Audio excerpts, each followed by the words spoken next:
I stood at Eleanor's grave on that gray March afternoon, surrounded by family who thought I had nothing. My son Derek squeezed my shoulder while his wife Crystal dabbed fake tears with a tissue. Inside my coat pocket I carried the truth. $22 million and a California villa, all mine. That night, hours after we buried my wife of 43 years, Crystal cornered me in the hallway. She screamed that I was dead weight, told me to sleep under a bridge, and physically pushed me out the front door. I stood on the sidewalk holding my suitcase, watching her slam the door in my face. And I smiled. The cold bit through my jacket as I walked 3 blocks down Maple Street, with everything I owned crammed into one brown suitcase. My breath came out in white puffs, and my knees ached with each step. The Budget Rest Motel sat on the corner of 5th and Carson, its neon sign flickering like a dying heartbeat. I had $87 in my wallet, money I'd kept separate from our joint account for emergencies. Never thought the emergency would be my own daughter-in-law throwing me into the street on the day I buried my wife. The clerk barely looked up when I checked in. Room 214 smelled like cigarette smoke and broken dreams. The carpet had stains I didn't want to think about, and the bathroom light flickered every few seconds. I sat on the edge of the bed, springs groaning under my weight, and pulled out my wallet. Eleanor smiled at me from our wedding photo, young and beautiful in her white dress. 1981, a lifetime ago. 2 weeks before she died, Eleanor made me promise something that seemed cruel at the time. I can still see her in that hospital bed, skin pale as paper, but her eyes sharp and clear. The cancer had taken her body but not her mind. "Mario," she'd whispered, gripping my hand with surprising strength. "I need you to do something for me. Something important." I had leaned closer, our faces inches apart. "Anything, my love. Anything at all. When I'm gone, don't tell Derek about the money. Not right away." I'd pulled back, confused. "Eleanor, he's our son. He should know." She shook her head slowly. "I need you to test them first. I need to know that Crystal is good to you, that she married Derek for the right reasons." "What are you talking about?" Eleanor's voice dropped even lower. "You remember in 1973, when my father sold that land in Arizona? And your software patent in 1992? The rental properties in Oregon and Texas? Mario, we've been building wealth for 40 years. $22 million. A villa in Santa Barbara worth over $4 million. Derek doesn't know any of it because we lived modestly. We drove old cars and clipped coupons while our accounts grew." My mouth had gone dry. I knew we had savings, investments, but I'd never added it all up. Eleanor handled the finances while I worked. Why keep it secret from Derek? "Because 3 years ago you warned me about Crystal. You said she was a gold digger. I didn't want to believe you. I wanted to think our son chose a good woman." Tears slipped down Eleanor's cheeks. "But I've been watching, Mario. The way she looks at expensive things, the way she treats service workers, the comments she makes about money. I need to know the truth before I leave this world. How will keeping the inheritance secret prove anything?" Eleanor smiled sadly. "Howard Breslin, our attorney, he's drawn up a special will. Everything goes to you, but there's a 30-day probate period. During that time, you cannot tell anyone about the money. If you do, it all goes to charity. I need you to spend those 30 days with nothing. Let Derek and Crystal think you're broke. See how they treat you. If Crystal is kind, if she welcomes you into their home and cares for you, then she's passed the test. But if she shows her true colors," Eleanor's grip tightened, "then you'll know I should have listened to you." I tried to argue, but Eleanor was adamant. She wanted proof. She wanted to die knowing the truth about her daughter-in-law. Now, sitting in that grimy motel room, I understood her wisdom. Crystal had waited exactly 5 hours after the funeral to reveal herself. 5 hours before she called me dead weight and threw me into the street. My phone buzzed. Derek's name appeared on the screen. I answered on the second ring. "Dad." His voice was cold, distant. "Derek, son, can we talk about what happened tonight?" "Crystal told me everything. How you've been acting erratic, making accusations. She said you even grabbed her arm and threatened her." My blood ran cold. "That's a lie. Derek, I never touched her. She pushed me out of the house." "That's not what she says. Mom told me before she died that you might try to manipulate me, that grief does strange things to people. Your mother said, what? Crystal explained it all. You're not thinking clearly. The stress of losing Mom has made you paranoid. She thinks you might need professional help. I realized then that this had been planned. Crystal had been planting seeds for months, maybe years, poisoning my son against me, while Eleanor was too sick to notice. Derek, please, just listen to me for 5 minutes. I can't do this right now, Dad. I have to think about my family, about Emma and Lucas.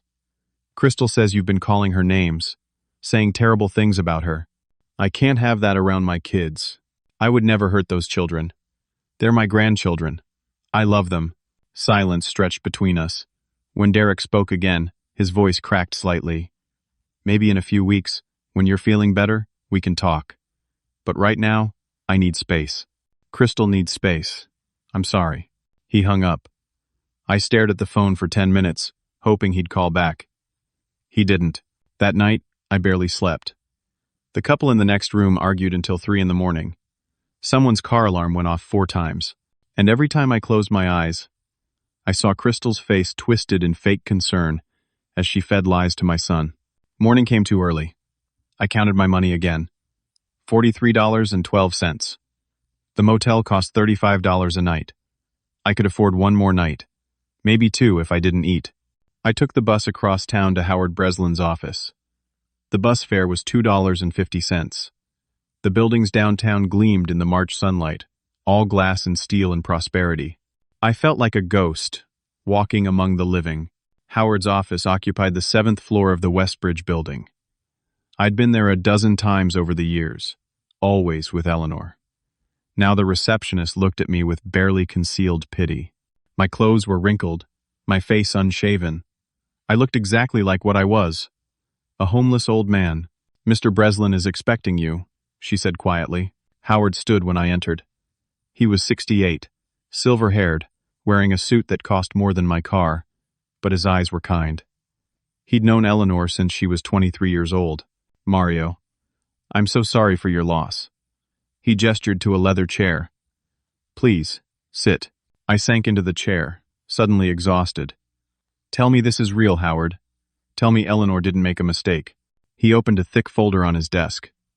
It's all real. $22.3 million in stocks, bonds, and mutual funds.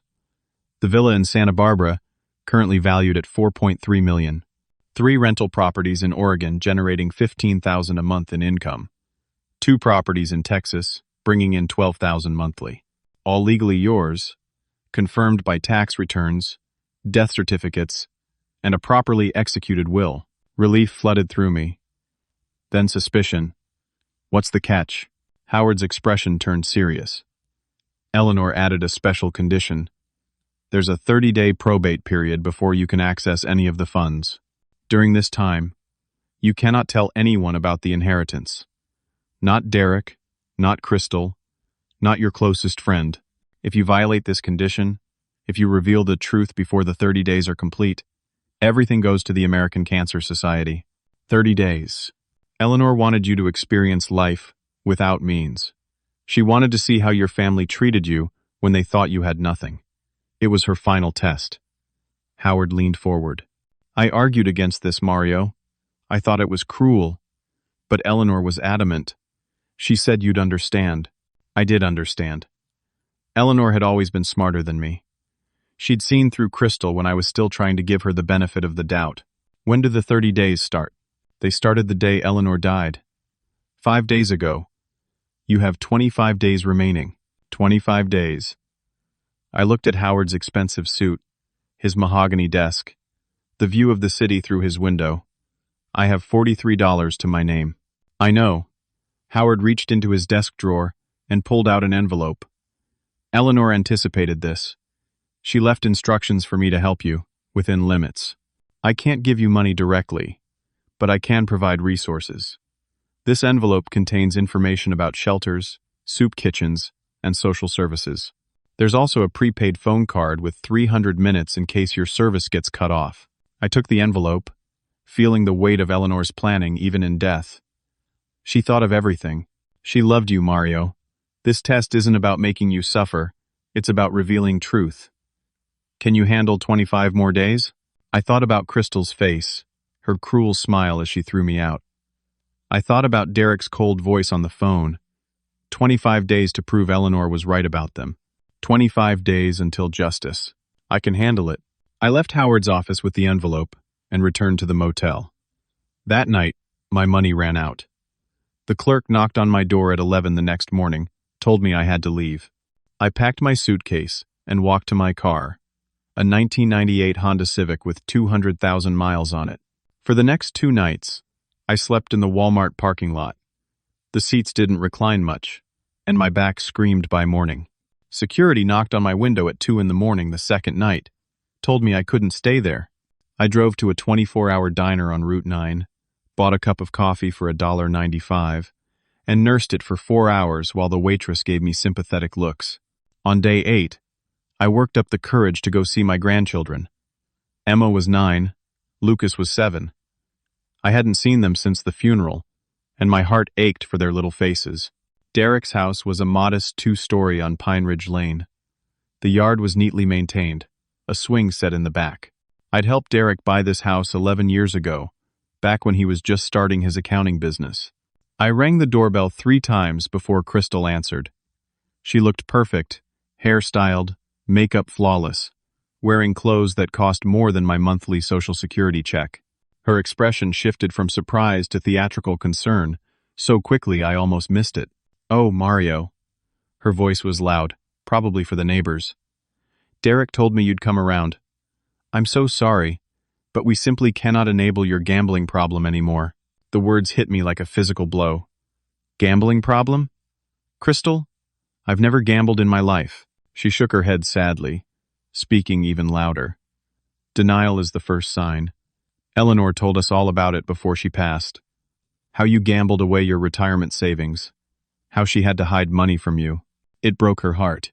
Behind her, I could see Emma and Lucas peeking around the corner, their eyes wide with confusion. I tried to step forward, to see my grandchildren, but Crystal blocked the doorway. "Please," I said quietly, "just let me talk to the kids for 5 minutes. I don't think that's appropriate. Not until you get help." Derek agrees with me. She lowered her voice to a whisper only I could hear. "You're nothing now, old man. No money, no home, no dignity. Why don't you make this easy and just disappear?" She closed the door in my face. I stood there for a full minute, hearing the locks click into place, wondering when my daughter-in-law had become a stranger capable of such cruelty. That night, my car broke down. The engine made a grinding noise and died on the side of Highway 12. I had no money for a tow truck, no money for repairs. A state trooper stopped, ran my license, and gave me a warning about abandoned vehicles. I had 24 hours to move it, or it would be impounded. I called a junkyard. They gave me $150 for it. With that money, I bought food and tried the homeless shelter on Grant Street. The intake coordinator, a tired woman named Gloria, with kind eyes, told me they were full. 3-week waiting list. "I'm sorry," she said, and I could tell she meant it. "We're overwhelmed. Budget cuts. More people needing help than we have beds." She gave me a wool blanket and a printed list of soup kitchens. "Stay safe out there." I spent night 12 on a bench in Riverside Park. The temperature dropped to 38 degrees. The blanket helped, but not enough. Every sound made me jump. I'd never felt so vulnerable in my life. At 2 in the morning, my phone buzzed. A text from Derek. "Stop harassing Crystal. I've blocked your number. Don't contact us again." I pulled the blanket tighter and watched the stars until dawn broke over the city. 13 more days. I just had to survive. 13 more days. I'd been managing my type 2 diabetes for 15 years with medication and careful diet. The pills cost $67 a month with insurance.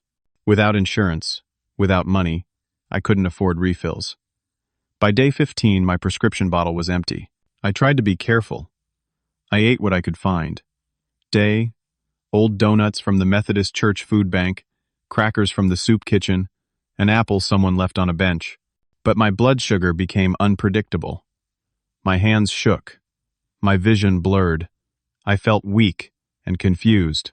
On day 18, I was parked behind a grocery store, trying to sleep sitting up, when the world started spinning. My heart raced. Sweat poured down my face even though it was only 53 degrees outside. I reached for my phone, but my fingers wouldn't work properly. The last thing I remember was slumping forward against the steering wheel. I woke up in an ambulance with an IV in my arm, and a young paramedic checking my vital signs. "Stay with me, sir. You're going to be okay. You had a diabetic crisis. Your blood sugar was dangerously low." The hospital emergency room was bright and cold. Doctors and nurses moved around me with practiced efficiency. Someone asked for my insurance information. I gave them the card, knowing it probably didn't work anymore. Eleanor had handled all that. They kept me overnight for observation. The doctor, a woman in her 40s with tired eyes, told me I was lucky. Another hour, and I might have slipped into a coma. "You need to be more careful with your medication," she said. "Diabetes is serious. You can't just stop taking your pills." I wanted to explain that I wasn't careless, that I simply had no money, but exhaustion dragged me under. I slept for 14 hours straight. When I woke, Derek was standing at the foot of my bed. For a moment, hope flared in my chest. Maybe he'd come to his senses. Maybe he realized Crystal was lying. Then I saw Crystal behind him, her hand on his shoulder, and I knew this wasn't a reconciliation. "Dad." Derek looked uncomfortable. "The hospital called me. They said you collapsed." "I'm okay now," I said carefully. "Just need to get back on my medication." Crystal stepped forward. "Derek and I have been talking to the doctor. We're worried about you. The doctor says your blood sugar was all over the place. That could indicate confusion, memory problems." I saw where this was going. My blood sugar was unstable because I couldn't afford my medication. There's nothing wrong with my mind, but Crystal had already planted the seed. She spoke to the doctor in the hallway, her voice carrying. "He's been acting erratic for months. Memory problems. Confusion. Getting lost. We think it might be dementia." The doctor came back and examined me again, this time asking questions about dates, names, addresses, cognitive tests I passed easily, but I could see doubt in her eyes. I looked terrible. Unwashed, thin, wearing donated clothes from the shelter. I looked exactly like someone suffering from mental decline. A social worker arrived an hour later.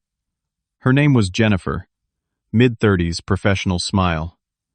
"Mr. Mario, I understand you've been having some difficulties. Housing issues?" "My daughter-in-law threw me out of my son's house," I said flatly. "That's not quite accurate," Crystal interrupted smoothly. "We've been trying to help him, but he refuses. He gets aggressive, says cruel things. We have children in the house. We had to prioritize their safety." Jennifer made notes. "Mr. Mario, have you considered a short-term care facility? Just until you get back on your feet." "I don't need a care facility. I need my son to listen to me." Derek spoke up, his voice strained. "Dad, I've already started the paperwork for temporary guardianship. Just until you're stable. The social worker thinks it's best." My blood ran cold. Guardianship. If Derek became my legal guardian, I'd have no control over my own life. No way to access Eleanor's inheritance when the 30 days were up. Crystal had thought this through perfectly. "You can't do this," I said, trying to keep my voice steady. "I'm of sound mind. I don't consent." Jennifer's smile was sympathetic but firm. "The court will make that determination. There's a hearing scheduled in 12 days. They'll evaluate your cognitive function and living situation." After they left, a nurse named Sharon brought me dinner. She was in her 50s, gray hair, wearing scrubs with cartoon cats. When she set the tray down, she leaned close.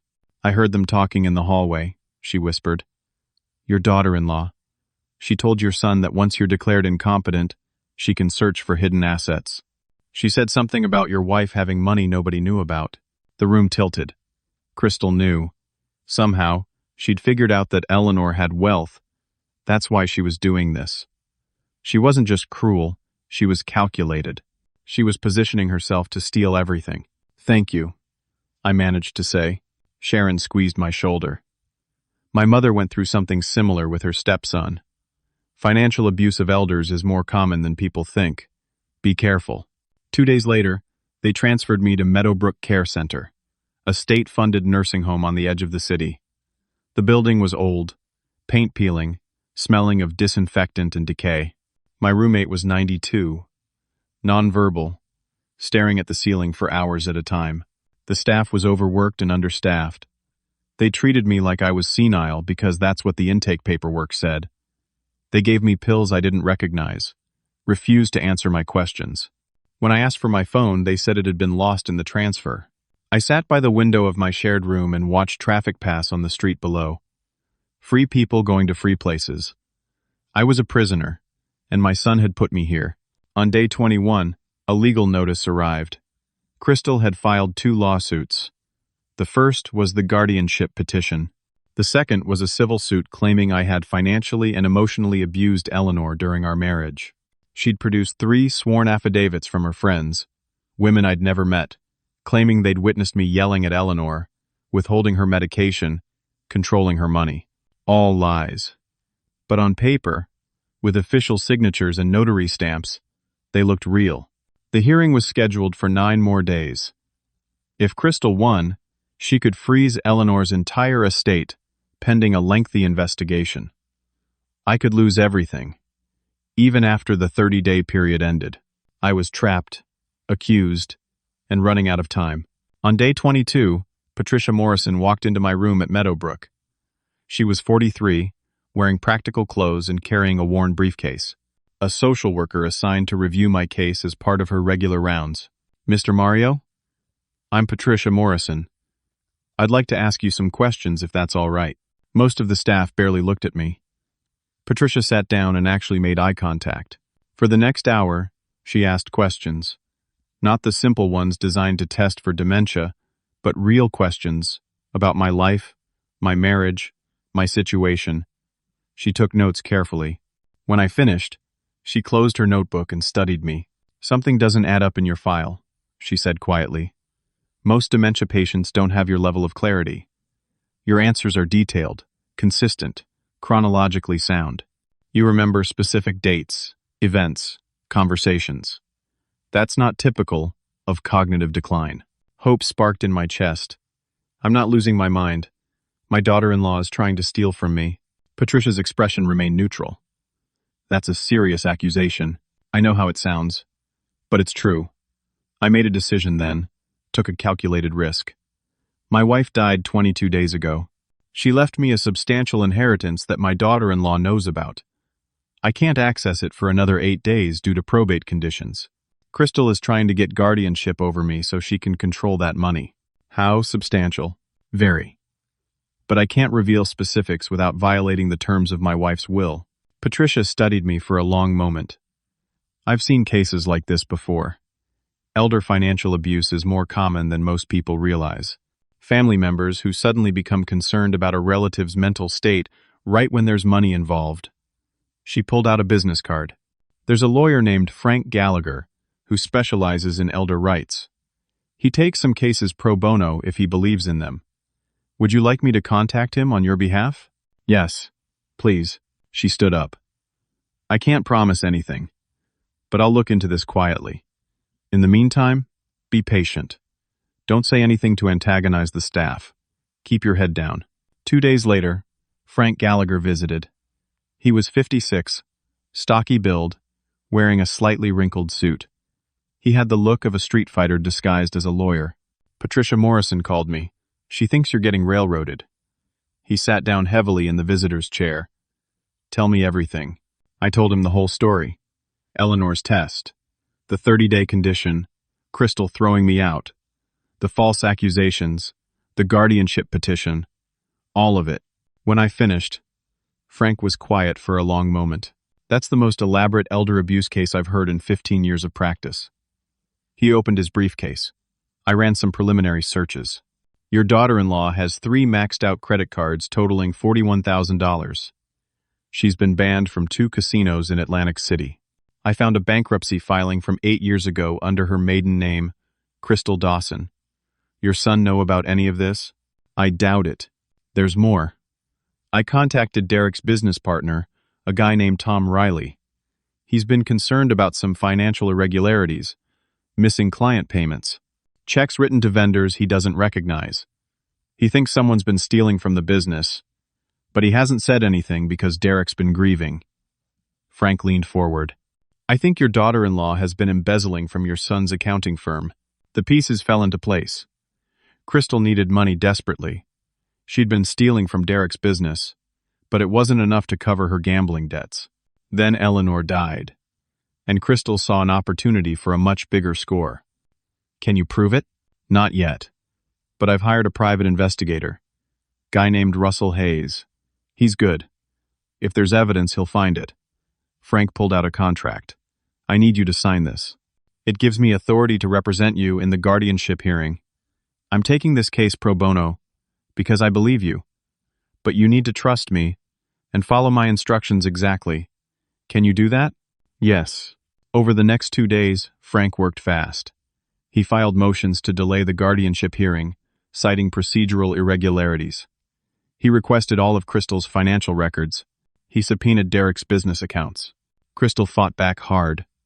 Her lawyer, a slick man named Raymond Porter, filed a counter motion. Crystal expanded her lawsuit, claiming Eleanor had been coerced into writing her will. She alleged I'd isolated Eleanor from family, controlled her medication, manipulated her while she was dying. She asked the court to freeze the entire estate pending a full investigation. If the judge agreed, I could be locked out of Eleanor's money for months, maybe years. Even after the 30 days ended, I might not be able to access what was rightfully mine. Russell Hayes, the private investigator, followed Crystal for 6 days. He got footage of her at a casino in Pennsylvania, gambling away money she didn't have. He photographed her meeting with a man who turned out to be a loan shark named Vincent Caruso. Russell got Vincent to talk with the promise of immunity. Crystal owed him $47,000 in gambling debts. He'd been threatening her, which explained her desperation. Meanwhile, Derek started noticing problems with his business. 2 clients complained about incorrect billing. Derek found checks in his files that he didn't remember writing. The amounts were small. 200 here, 300 there, but they added up. He started going through his books carefully. I wanted to reach out to him, to warn him, but Frank told me to stay quiet. We need him to discover this on his own. If you tell him, Crystal will convince him you're lying. On day 26, Patricia helped me get released from Meadowbrook under community supervision. It meant I had to check in daily with social services, but I was free to leave. A men's shelter on 10th Street had an open bed. I moved into a room with 9 other men, a mixture of veterans, addicts, and the chronically homeless. We slept on cots lined up in rows. The place smelled like sweat and industrial cleaner, but I was free. Free to move, free to plan. Frank showed me everything Russell had gathered. Bank records proving Crystal's debts, casino surveillance footage, testimony from the loan shark, forged checks from Derek's business, all traced to Crystal. Statements from Derek's clients about billing irregularities. We have enough to destroy her credibility, Frank said. But there's still a problem. Crystal filed that lawsuit to freeze your wife's estate. Even if we expose her as a thief and a liar, the court might still order an investigation into Eleanor's will. That could take 6 months minimum. What do? We need to force the issue. Get everything into one courtroom at once. Make the judge see the full picture. Frank smiled grimly. I'm filing an emergency motion to accelerate the probate hearing. We'll ask the judge to move everything up to day 30. That's in 4 more days. It's risky because we'll have less time to prepare, but if we wait, Crystal might do more damage. Do it. Crystal heard about the accelerated hearing and assumed it meant the judge was going to freeze the estate. She called her 3 lying friends, told them to be ready to testify. She bought a conservative navy dress and practiced looking concerned in the mirror. She thought she was winning.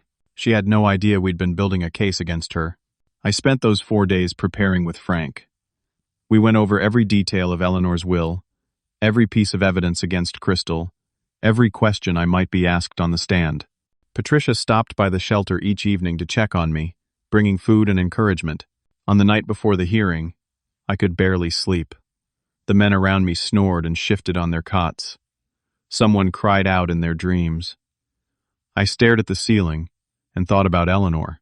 Tomorrow was day 30. Tomorrow, I could finally tell the truth. Tomorrow, justice would come. The morning of day 30 arrived, cold and bright. I showered in the shelter's communal bathroom, shaved carefully, with a disposable razor Frank had given me. Patricia had brought me a suit the day before, purchased with Frank's money. It fit reasonably well, made me look almost respectable again. My hands shook as I knotted the tie. In a few hours, I'd be in court. In a few hours, Eleanor's test would be over. I pulled out the photo of her from my wallet, studied her young face. "Today, my love," I whispered. "Today we show them who we really are." Frank picked me up at 9. He drove a 10-year-old Ford with coffee stains on the seats and legal briefs piled in the back. "You ready for this?" "More ready than I've ever been." The courthouse was downtown, a massive stone building that had stood for 97 years. We climbed the steps together, Frank carrying his briefcase, me carrying nothing but the truth. Inside, the hallways echoed with footsteps and murmured conversations. Lawyers in expensive suits hurried past. Families waited on benches outside courtrooms, faces tight with worry. We found courtroom 4B, on the 4th floor. Through the window in the door, I saw Derek and Crystal already seated. Crystal wore her navy dress, hair perfect, makeup carefully applied. She looked like a concerned daughter-in-law worried about her aging father-in-law. Derek sat beside her, shoulders slumped. He'd lost weight. His face was drawn, older than his 41 years. My heart ached seeing him. "Don't let emotion cloud your judgment," Frank said quietly. "We need you sharp in there." Howard Breslin arrived with his assistant, carrying multiple folders. He nodded at me solemnly. Patricia Morrison slipped into a seat in the gallery, there to observe and provide professional testimony if needed. At 10 o'clock exactly, the bailiff called us in. "All rise for the Honorable Judge Martha Richardson." Judge Richardson was in her mid-60s, gray hair pulled back severely, sharp eyes that missed nothing. She'd been on the bench for 23 years. Frank had told me she had no patience for lies or manipulation. "Be seated," she said, her voice carrying authority. "We're here for several matters concerning the estate of Eleanor Marie Castellano, deceased, and a guardianship petition filed by Derek Castellano, regarding his father, Mario Castellano. Mr. Porter, you filed first. Begin." Raymond Porter stood, smoothing his expensive tie. He was everything Frank wasn't. Polished, smooth, practiced. "Your Honor, this is a tragic case of a family trying to help an elderly man who refuses to acknowledge his own decline. My client, Mrs. Crystal Castellano, has watched with growing concern as her father-in-law has exhibited increasingly erratic behavior. For the next 20 minutes, Porter painted a picture of me as a confused old man. He presented the affidavits from Crystal's 3 friends, women named Amanda, Stephanie, and Jennifer, all claiming they'd witnessed me abusing Eleanor. He showed photos of me looking homeless and disheveled, taken during my time on the streets. He argued that I was incapable of managing my own affairs and needed Derek as my guardian. Furthermore, Your Honor, we have evidence that the deceased may have been unduly influenced when creating her will. Mrs. Eleanor Castellano was seriously ill, on heavy medication, possibly not in her right mind. We ask the court to freeze the estate pending a full investigation into whether Mr. Mario Castellano coerced his dying wife into leaving him money that rightfully should go to their son. Crystal took the stand. She dabbed at her eyes with a tissue, her voice trembling. "I love my father-in-law. This is so hard for me to say, but I've watched him deteriorate over the past year. He started forgetting things, getting lost. He was cruel to Eleanor, withholding her medication when she didn't do what he wanted. I tried to help, tried to get him into treatment, but he became hostile. He grabbed my arm once and threatened me. I had to think about my children's safety. When he showed up at our door the day after the funeral, I was afraid. I did what I thought was necessary to protect my family." She was magnificent. Tears at exactly the right moments. Voice breaking with emotion. If I didn't know the truth, I would have believed her. Derek was called next. He looked miserable on the stand. My father used to be different, strong, capable. But after Mom got sick, he changed. He started making paranoid accusations about Crystal, saying she was trying to steal from us. None of it made sense. Mom told me before she died that Dad might act out, that grief affects people differently. I'm just trying to do what's best for him. When Derek stepped down, he wouldn't look at me. Judge Richardson studied the papers before her. Mr. Gallagher, I assume you have a response to these allegations? Frank stood slowly. Your Honor, I have considerably more than a response. What we're witnessing here today is one of the most elaborate cases of elder financial abuse I've encountered in 15 years of practice. Mrs. Crystal Castellano isn't trying to help her father-in-law. She's trying to steal his inheritance through lies, manipulation, and fraud. Porter jumped up. Objection. These are baseless accusations. I have evidence, Frank said calmly. He pulled out a thick folder. Financial records, surveillance footage, witness testimony, and forensic accounting reports. Your Honor, I request permission to present a complete picture of what's actually been happening. Judge Richardson leaned back. This is highly irregular, Mr. Gallagher. These are separate proceedings. They're intimately connected, Your Honor. The guardianship petition is merely a tool Mrs. Castellano is using to access an estate she believes she can steal. My client has been the victim of a calculated scheme. I believe once you see the evidence, you'll agree that not only should the guardianship be denied, but criminal charges should be filed. The judge considered this. Very well. Present your evidence. But this had better be substantial, Counselor. It is, Your Honor. May I call my first witness? Proceed. Frank called Russell Hayes, the private investigator. Russell was 58, former police detective, built like a linebacker. He took the oath and settled into the witness chair like he'd done it 1,000 times before. Mr. Hayes, please tell the court what you discovered during your investigation into Mrs. Crystal Castellano. Russell pulled out a report. I was hired to investigate the plaintiff's claims of elder abuse and to conduct a background check on Mrs. Castellano. What I found was extensive financial fraud. Mrs. Castellano has 3 credit cards maxed out to a total of $41,000.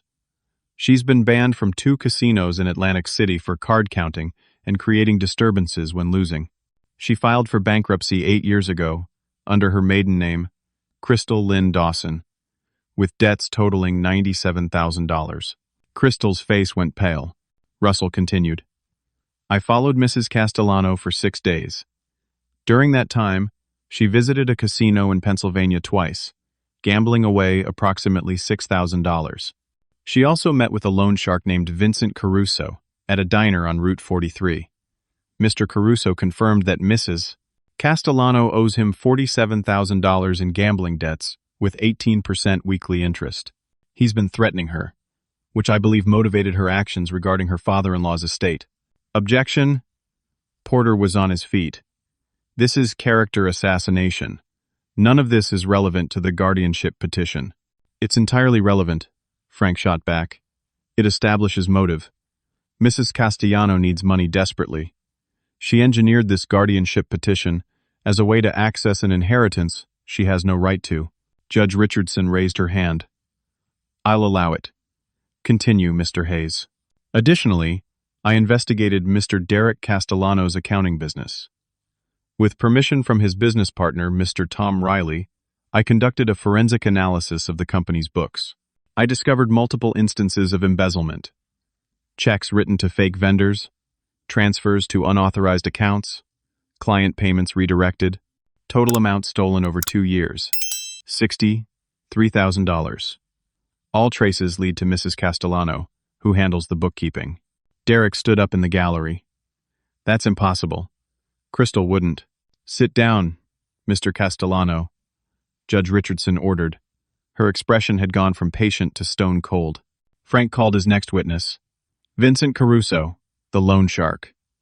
Vincent was 52, wearing a cheap suit, looking uncomfortable. He'd been granted immunity in exchange for testimony. Mr. Caruso, do you know the defendant, Mrs. Crystal Castellano? Yeah, I know her. She's into me for 47 grand plus interest.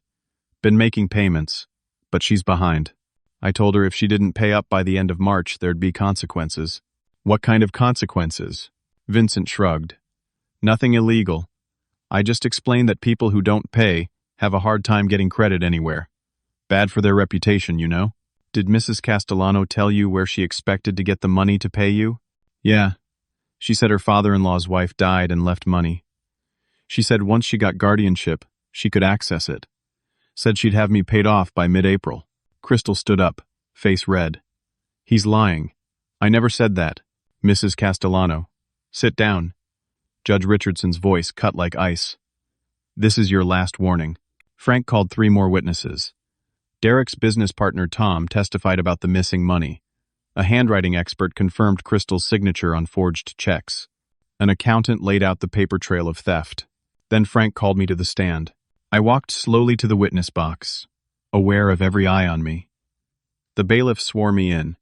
My hand was steady on the Bible.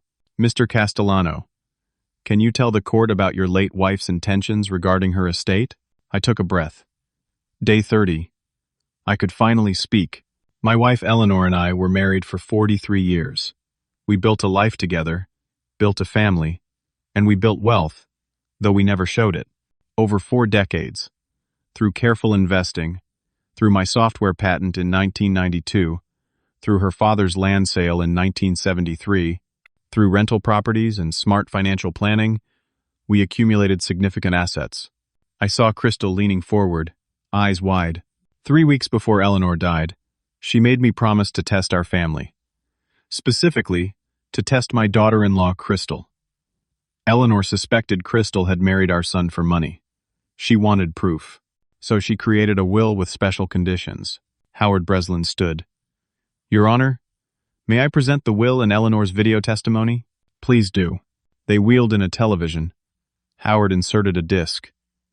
Eleanor's face appeared on the screen. She looked so small in that hospital bed, but her eyes were fierce with determination. The video was dated 3 weeks before her death. My name is Eleanor Marie Castellano. I am 73 years old. I am of sound mind. What I'm about to say is my true will and testament, witnessed by my attorney Howard Breslin and 2 nurses. She coughed, gathering strength. I am leaving my entire estate to my husband Mario. Everything. $22 million in assets, a villa in Santa Barbara, rental properties. All of it goes to him. But I'm including a condition. For 30 days after my death, Mario cannot reveal this inheritance to anyone. If he does, everything goes to charity. I'm doing this to test my daughter-in-law, Crystal. I believe she's a gold digger who married my son for money. I want to see how she treats Mario when she thinks he has nothing. If she's kind, if she welcomes him into their home, if she cares for him, then I was wrong. But if she shows cruelty, if she throws him away like garbage, then the court will know exactly what kind of woman she is. Eleanor's voice strengthened. Mario, my darling husband, I'm sorry to put you through this, but I need the truth. I'm dying, and I need to know if our son married a good woman. 30 days, my love. You can survive anything for 30 days. The video ended. The courtroom was silent. Your Honor, I said quietly, my wife died on February 28th. That night, 5 hours after we buried her, Crystal threw me out of my son's house, called me dead weight, told me to sleep under a bridge. I had $87 in my wallet. I spent the next month homeless, sleeping in my car, in shelters, on park benches. I developed a diabetic crisis because I couldn't afford medication. And during all of it, Crystal spread lies about me. She told people I was senile, that I'd abused Eleanor, that I was a gambler. She turned my own son against me. She filed false reports and fake affidavits, all because she wanted to steal my wife's money. Judge Richardson's face was unreadable. Mr. Gallagher, do you have documentation of this inheritance? Howard Breslin stepped forward with a folder 2 inches thick. Complete documentation, Your Honor.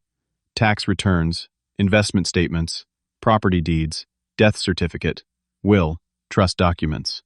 Everything properly executed and notarized. The estate is valued at $22.3 million. Mr. Mario Castellano is the sole beneficiary. The judge reviewed the documents for 10 minutes. The only sound was paper rustling. Finally, she looked up. Mr. Porter, does your client wish to respond to these allegations? reporter looked like he'd been punched.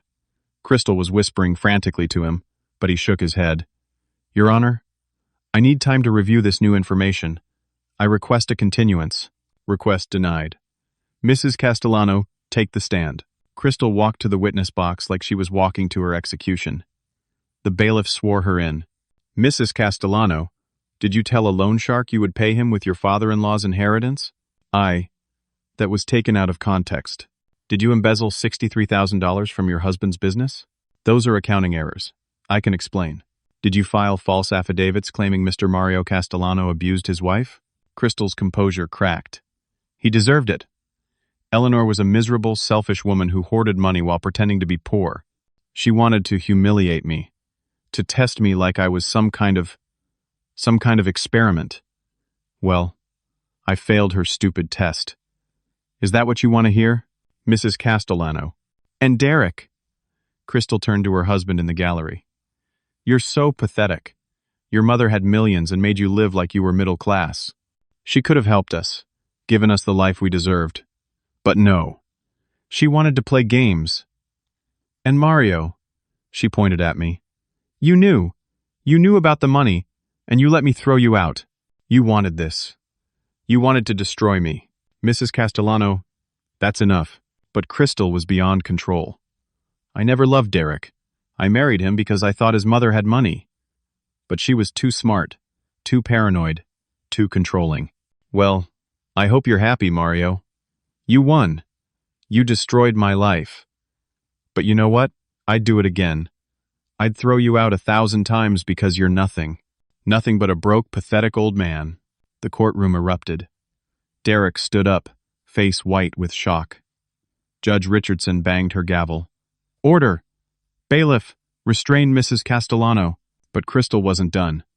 Go ahead. Arrest me. I don't care. You all think you're so much better than me? Well, you're not. Everyone's just trying to survive. I'm just the only one honest enough to admit it. The bailiff reached Crystal, and gently but firmly took her arm. She finally fell silent, breathing hard, makeup ruined by tears of rage. Judge Richardson waited until the courtroom settled. When she spoke, her voice was ice. I've been on this bench for 23 years. I've seen fraud, abuse, and manipulation in countless forms. But this, she shook her head, this is one of the most calculated attempts at elder abuse I've witnessed. Mrs. Castellano, you will remain in custody pending criminal charges. I'm referring this case to the district attorney for prosecution on charges of fraud, embezzlement, perjury, and elder abuse. Bail is set at $100,000. Crystal screamed as the bailiff led her away. Derek! Derek, help me! Don't let them do this. Derek didn't move. He was staring at his hands, tears running down his face. As for the guardianship petition, it is denied. Mr. Mario Castellano is clearly of sound mind and was the victim of a coordinated campaign of lies and abuse. All allegations against him are dismissed. Furthermore, I'm validating the will of Eleanor Marie Castellano in its entirety. All assets transfer to Mario Castellano immediately. Mrs. Crystal Castellano's lawsuits are dismissed with prejudice. Additionally, I'm ordering Mrs. Castellano to pay restitution of $63,000 to her husband's business and to pay Mr. Mario Castellano's legal fees and damages for emotional distress in the amount of $200,000. She banged her gavel. This court is adjourned. The courtroom cleared slowly. People filed out, whispering, stealing glances at me. Howard Breslin gripped my shoulder. Eleanor would be so proud. Frank Gallagher was grinning. We did it. We actually did it. Patricia Morrison hugged me, tears in her eyes. You survived. You made it through. But I was watching Derek. He sat alone in the gallery, head in his hands, shoulders shaking with sobs. My son, my boy, who'd been deceived and manipulated by a woman he'd trusted. I walked over slowly and sat beside him. For a long moment, neither of us spoke. Dad? His voice was broken. Oh God, Dad, I'm so sorry. I know. I should have believed you. I should have listened. She poisoned me against you for years, and I fell for it. I fell for every lie. He looked up, face wet with tears. How can you ever forgive me? I thought about Eleanor's test, about the 30 days of suffering, about sleeping in my car and on park benches, about being called senile and abusive, about watching my son turn his back on me. Derek, your mother didn't create this test to destroy your marriage. She created it to reveal truth. You're not responsible for Crystal's actions. You're only responsible for what you do now. What do I do now? You hold your children close. You rebuild your business. You learn from this. And you remember that real wealth isn't money in a bank. It's knowing who you can trust when everything falls apart. Derek threw his arms around me, crying like he was 9 years old again. I held my son and felt something break loose in my chest. Relief, forgiveness, love that had survived the worst betrayal. The next 2 months passed in a blur of paperwork and transitions. The district attorney filed criminal charges against Crystal. She pled guilty to avoid trial. 3 counts of fraud, 2 counts of embezzlement, 5 counts of perjury, and 1 count of elder abuse. She was sentenced to 4 years in prison. Vincent Caruso, the loan shark, got immunity and walked away. Crystal's 3 friends who filed false affidavits were charged with perjury. 2 took plea deals. The 3rd went to trial and lost. Derek filed for divorce. The proceedings were quick because Crystal was in prison and had no assets to fight over. Emma and Lucas, my grandchildren, needed therapy to process everything. But they were strong kids, resilient. I moved into the villa in Santa Barbara in early April. The house was everything Eleanor had promised. 5 bedrooms, floor-to-ceiling windows overlooking the Pacific Ocean, a garden with lemon trees and roses. The first night there, I walked through empty rooms and cried. Not from sadness, but from the overwhelming weight of everything that had happened. Eleanor had been right about Crystal. Right about everything. I called Derek that night. Pack up the kids. Come stay for 2 weeks. Let's start rebuilding. They arrived 3 days later. Emma and Lucas ran through the villa screaming with delight, claiming bedrooms, exploring the beach. Derek stood in the foyer looking lost. Dad, this is too much. I don't deserve. Stop. You're my son. This is your inheritance too, eventually. Right now, it's a place for our family to heal. Over those 2 weeks, we talked for hours. Derek told me about his marriage, how Crystal had slowly isolated him from friends and family, how she'd always had an excuse for needing money, how he'd ignored red flags because he wanted to believe in her. I thought I was choosing my own path, Derek said one night as we sat on the patio watching the sunset. But she was controlling everything, and I never saw it. That's what manipulators do. They make you think their ideas are yours. Emma asked me about her grandmother one evening. Grandpa, why did Grandma make you be homeless? I knelt down so we were eye level. Your grandma didn't make me homeless. She asked me to take a very hard journey to find the truth. And because I took that journey, I learned who really loved me and who didn't. It hurt, but it was necessary. Was it worth it? I looked at Derek sitting with Lucas, teaching him to skip stones. Yes, sweetheart, it was worth it. I donated $2 million to create the Eleanor Foundation, an elder advocacy center focused on preventing financial abuse. Patricia Morrison became the director at triple her previous salary. In the first 6 months, the foundation helped 37 seniors being exploited by family members. We hired lawyers, investigators, and social workers. We created educational programs and emergency housing. Patricia cried when I offered her the position. Eleanor would have loved this. She planned it. There's a letter Howard gave me, written before she died. She wanted this foundation created if the test revealed Crystal's true nature. Even in death, Eleanor was thinking 5 steps ahead. Derek rebuilt his accounting business. I helped him hire a new bookkeeper and install better financial controls. Tom Riley, his business partner, suggested Derek take a forensic accounting course. Might as well learn from this mess. The business recovered. Derek worked hard, regained trust with clients, took on new accounts.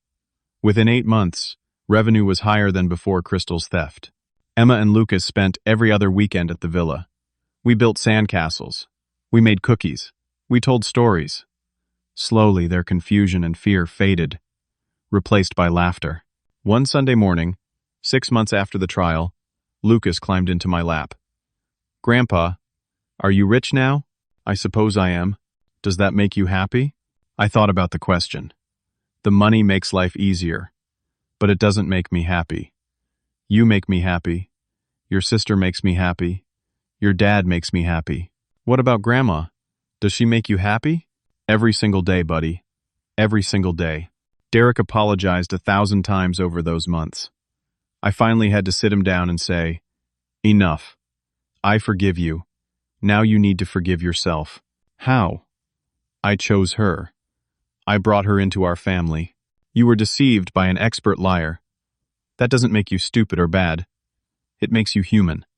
The question is, what kind of man are you going to be now?" Derek worked on himself. Therapy. Support groups for people who'd been in abusive relationships. He learned that Crystal had exhibited classic patterns of narcissistic control. He learned to recognize red flags. He learned to trust his own judgment again. A year after the trial, on a warm May evening, the whole family gathered at the villa for Emma's 10th birthday. Patricia and her family came. Frank Gallagher stopped by with his wife. Even Howard Breslin made an appearance, bringing a ridiculously expensive gift. I stood on the patio watching Emma blow out candles, surrounded by people who loved her. Derek stood beside me. "Mom would have loved this," he said softly. "She's here. I feel her every day." "Do you miss her?" "Every moment. But I understand now why she did what she did. She gave me a gift, Derek. She showed me what really matters. When I had nothing, I learned who my real family was. I learned the difference between people who love you and people who want something from you." Derek was quiet for a moment. "I learned that too. The hard way. That's the only way anyone really learns." That night, after everyone left, I sat alone in the garden. The roses Eleanor planted were blooming, filling the air with sweetness. I pulled out her photo, the one from our wedding day. "We did it, my love. We passed your test. It hurt like hell, but we passed." The wind rustled through the lemon trees, and I imagined it was Eleanor's voice, telling me she was proud, telling me she loved me, telling me she knew I'd be strong enough to endure. What did I learn from 30 Days of Hell? I learned that suffering reveals character. I learned that patience and truth always outlast lies and manipulation. I learned that real wealth isn't counted in bank accounts, but in the people who stand beside you when you have nothing. I learned that my wife was smarter and wiser than I ever gave her credit for. And I learned that sometimes the hardest path leads to the most meaningful destination. Crystal is in prison. She'll be released in 2 more years. I don't think about her much anymore. She made her choices, and she's paying the price. Derek is healing, growing, becoming the man he was always meant to be. Emma and Lucas are thriving. Patricia is helping dozens of seniors every month through the foundation. Frank took on 3 more elder abuse cases and won them all. And me? I'm 71 years old now. I live in a beautiful villa my wife bought with money we earned together. I have my son back. I have my grandchildren. I have purpose through the foundation. I have justice. But most importantly, I have peace. Eleanor's test nearly destroyed me, but it also saved me. It revealed truth. It exposed evil. It restored relationships. It gave me a story worth telling. So here's my question for you. When everything is stripped away, when you have nothing left but your character, who will stand beside you? Who will reveal their true nature? And more importantly, what kind of person will you be when someone else is being tested? Think about the people in your life. Think about who you trust and why. Think about whether you're surrounding yourself with people who love you or people who want something from you. Because one day, you might face your own test. And when that day comes, you'll want to know the truth. If this story moved you, if it made you think about loyalty and truth and justice, I'd appreciate if you'd leave a comment below. Share your thoughts. Tell me about a time someone's true character was revealed in your life. And if you found value in this story, please hit that like button and subscribe to this channel. Share this with someone who needs to hear it. Someone dealing with family betrayal or elder abuse. Someone who needs to know that truth and patience can outlast any lie. Thank you for listening to my story. Thank you for walking with me through 30 days of hell and coming out the other side. May you always be surrounded by people who love you for who you are, not what you have. And may you always have the strength to stand for truth, no matter how much it costs.